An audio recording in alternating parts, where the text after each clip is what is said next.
आउ गोटे जगार रही जाइए से सैंपल टी नहीं मु आज जीवी इलेक्शन कमिशन के पाखक ये ब्याग रे जो 1300 कोटी टका खर्च है ब्याग दिखाई शंख चिन्ह मत चिन्ह था शंख चिन्ह मत वोट दब ये ब्याग बंटा है किंतु फ्री एंड फेयर इलेक्शन नुह यही शंख चिन्ह प्रति घरे घरे 2टा लेखे पहुंची ब्याग थ्रू रे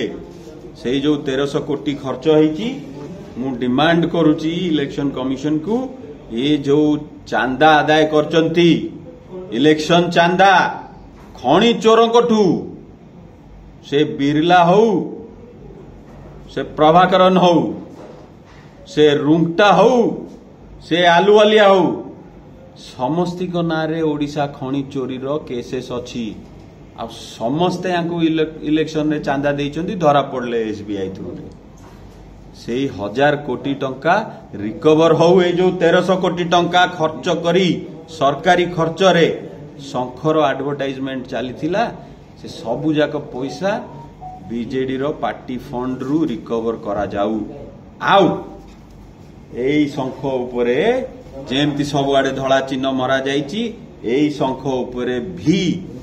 आइदर धड़ा कलर करा जाऊ नले एई बैग टुकु रिकवर करी जला जाऊ ए गोटे डिमांड नहीं मु इलेक्शन कमिशन का पास